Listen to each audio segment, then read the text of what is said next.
खूनी कुआं। सीमा गर्मियों की छुट्टियों में अपनी नानी के गांव आई थी। सीमा नानी के घर पहुंचने के बाद अपनी नानी के पैर छूती है और उनसे आशीर्वाद लेती है। तभी उसकी नानी उससे कहती है, इतनी बड़ी हो गई मेरी सीमा, चल जल्दी से हाथ मुंह धो ले, मैं तेरे लिए खाना लगा देती हूँ। भूख लगी होगी ना? हाँ नानी, भूख तो लग रही है मुझे, आपके हाथ के बने हुए पीले दाल और चावल खाने की। कितना टाइम हो गया है मुझे आपके हाथ का बना हुआ दाल चावल खाए हुए।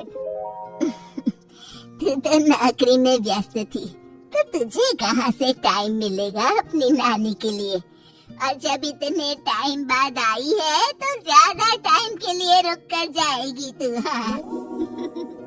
हाँ नानी, इस बार पूरे 2 महीने के लिए आई हूँ। सीमा की नानी अंदर जाकर उसके लिए खाना बनाने लगती है।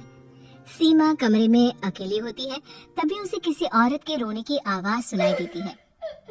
वो कभी खिड़की से बाहर झांकती है तो कभी दरवाजे से बाहर झांकती है। उसे समझ में नहीं आ रहा होता है कि आखिर रो कौन रहा है। तभी नानी खाना लेकर आ जाती है। वो अपनी नानी से कहती है, नानी, कोई औरत रो रही है क्या? मैं जब से यहाँ आई हूँ तब से मुझे यहाँ किसी औरत की रोने की आवाज आ रही है।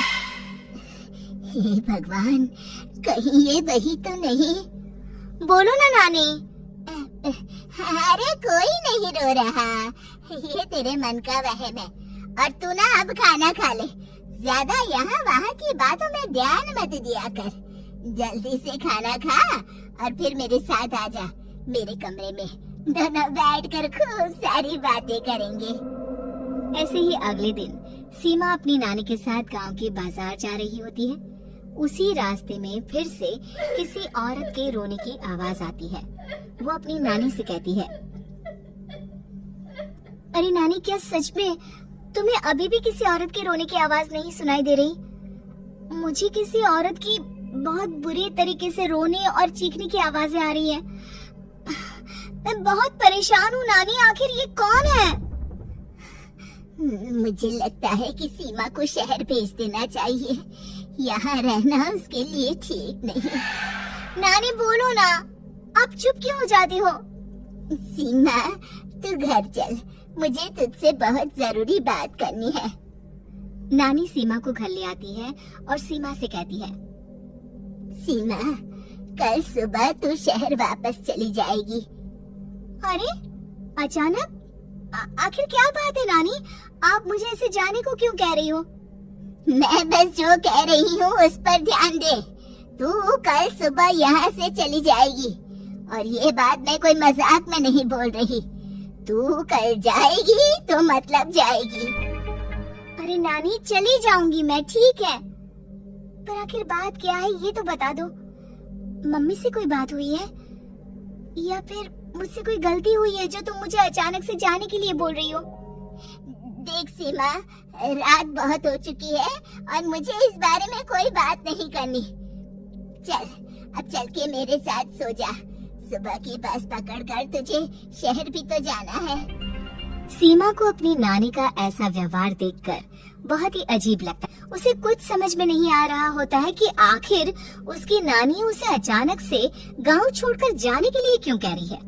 ये सारी बातें सोचते सोचते सीमा की आंख लग जाती है और वो अपनी नानी के साथ सो जाती है। ऐसी ही आधी रात को सीमा को फिर से किसी औरत की रोने की आवाज सुनाई देती है। वो उस औरत की आवाज सुनकर बार बार करवटें बदल रही होती है और तभी उसे सपने में भी एक अजीब सी औरत की परछाई दिखाई देती है, जो इतना चीख चीख कर रो रही होती है कि सीमा डरकर उठ जाती है। वो पूरे पसीने पसीने हो रही होती है। वो अपने आसपास देखती है तो घर में बिल्कुल शांति का माहौल होता है। सीमा घबरा जाती है। वो अपनी नानी को जगाने की कोशिश करती है, मगर उसकी नानी नहीं जगती। सीमा को फिर से उस औरत की रोने की आवाज सुनाई देती है। आखिरकार सीमा अपने आप को रोक नहीं पाती और वो घर का दरवाजा खोलकर बाहर निकलती है। आखिर ये माजरा क्या है?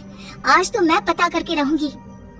अब आवाज का पीछा करते हुए सीमा आधी रात को गांव के चौपाल के पास बने कुएं के पास पहुंच जाती है, जहां कुएं की चारों ओर बेड़ियां लगी होती हैं।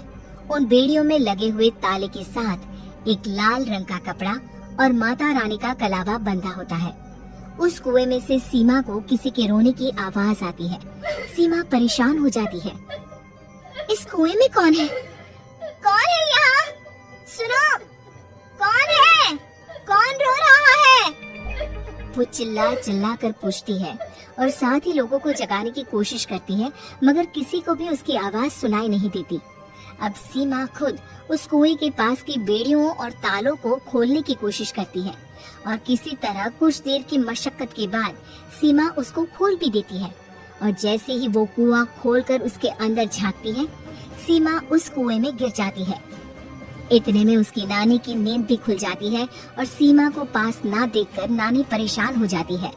नानी घबराकर पूरे घर में उसे ढूंढने की कोशिश करती है, जिसके बाद उसकी नानी और सभी लोग उस खूनी कुएं के पास जाते हैं और सीमा की नानी कुएं के पास खड़ी होती है। सभी गांव वालों और सीमा की नानी को सीमा के चिल्लाने की आवाज आती है। बचाओ! कोई मुझे बचाओ!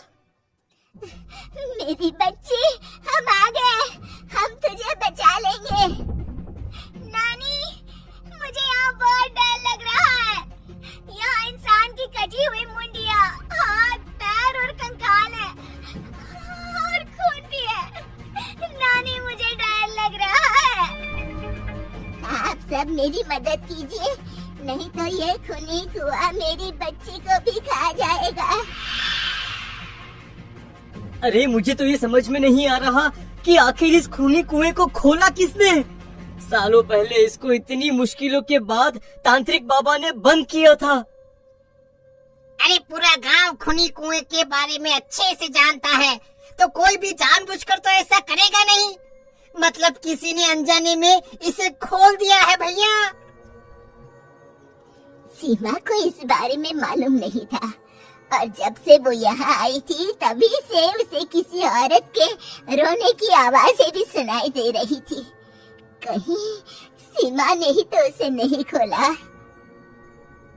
अगर ऐसा है तो फिर सीमा का बचना बहुत मुश्किल है।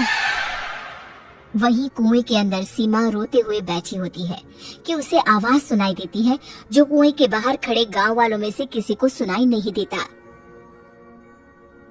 आज सालों के बाद मुझे ताजा खून मिलेगा।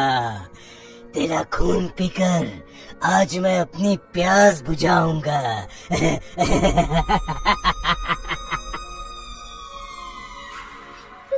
कौन है?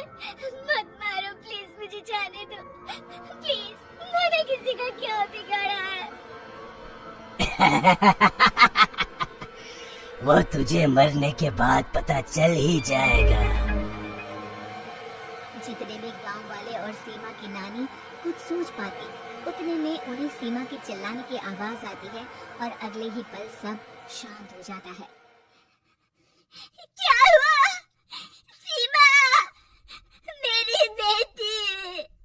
माफ करना बहन, लेकिन अब सीमा वापस नहीं आएगी। हमें एक बार फिर से कुएं को बंद करना होगा। गांव वाले तभी तांत्रिक को बुला कर लाते हैं। एक बार फिर अपनी शक्ति से तांत्रिक बाबा उस कुएं को हमेशा हमेशा के लिए बंद कर देते और वहाँ एक बोर्ड लगा दिया जाता है कि यहाँ आना मना है। उम्मीद है कि आपको हमारी ये कहानी पसंद आई होगी। कृपया हमारे चैनल को सब्सक्राइब करें और सभी अपडेट्स के लिए बेल आइकन जरूर क्लिक करें। और हाँ, वीडियो लाइक और शेयर करना मत भूलिएगा। Bye bye.